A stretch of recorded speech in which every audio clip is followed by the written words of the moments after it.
Nenekku populer sebagai gadis yang tercantik di kotanya saat itu.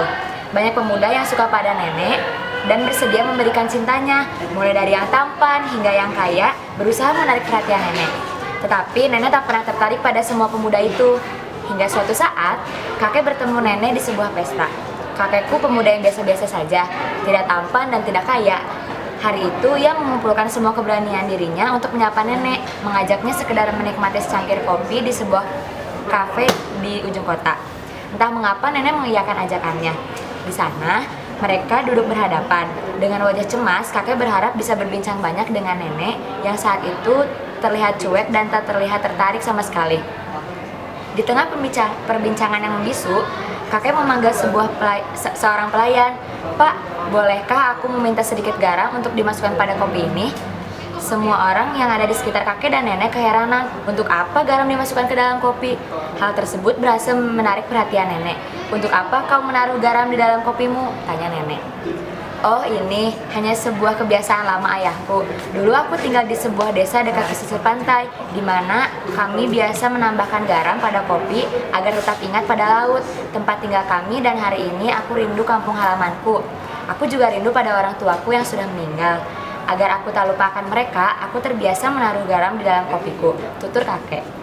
Nenekku pun merasa tersentuh. Tak pernah ditemui pemuda semanis kakek. Sejak saat itu, mereka selalu pergi berkencan dan bercerita panjang lebar. Mereka pun akhirnya menikah, hidup bahagia, dan hingga punya banyak anak dan cucu. Di ulang tahun pernikahan ke-50, kakek akhirnya menghembuskan nafas terakhirnya. Di sebuah kotak berisi perhiasan kado ulang tahun pernikahan, ditinggalkannya secarik surat untuk nenek.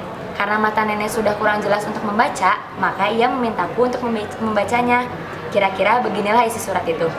"Gema yang terkasih, aku meminta maaf akan sebuah kesalahan yang sangat besar yang pernah kulakukan sepanjang hidupku.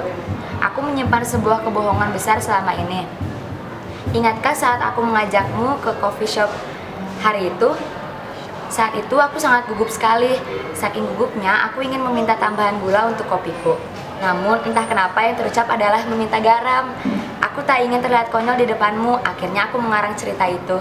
Aku tak tahu lagi harus bagaimana. Kau terlihat begitu cantik dan sempurna hingga aku tak ingin melepaskanmu. Tetapi percayalah sayang bahwa sepanjang hidupku aku sangat mencintaimu. Aku tak ingin kehilangan dirimu, sehingga sekalipun setiap pagi kau buatkan kopi asin itu, semua selalu terasa manis karenamu. Jujur saja,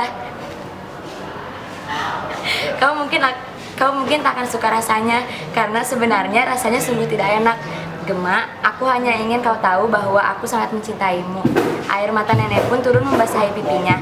Ia sadar betapa besarnya cinta kakek kepadanya. Sejak saat itu pun ia selalu menambahkan garam di dalam kopinya. Setiap kali ada orang bertanya bagaimana rasa kopi itu, ia akan menjawab, "Rasanya manis sekali."